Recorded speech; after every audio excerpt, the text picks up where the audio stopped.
Live from the world's capital markets, here are the latest financial headlines brought to you by News Factory. Hello and welcome to Wednesday's financial news. Stay with us for more market headlines. The last session saw the dollar gain 0.3% against the yen. The MACD is giving a negative signal. The Bitcoin-dollar pair plummeted 1.4% in the last session. According to the stochastic RSI, we are in an oversold market. The last session saw the gold drop 0.7% against the dollar. The Williams indicator is giving a negative signal.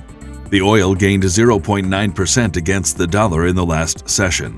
According to the RSI, we are in an overbought market. Coming up, the choices from our chief analyst for today. Oil prices edged up to fresh multi-year highs, supported by a global supply shortage and strong demand in the United States, the world's biggest consumer. Currency markets lacked clear direction in early European trading, with the dollar edging slightly higher, but most major pairs little changed, as investors looked ahead to central bank meetings this week. CoinList, a platform for new crypto offerings, has reached a valuation of $1.5 billion after a $100 million fundraising effort. Those were today's major economic events, and now moving on to world financial headlines.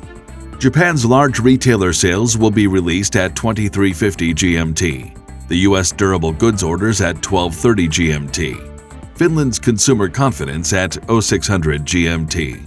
The U.S. non-defense capital goods orders will be released at 12:30 GMT. Germany's GfK Consumer Confidence Survey at 0600 GMT.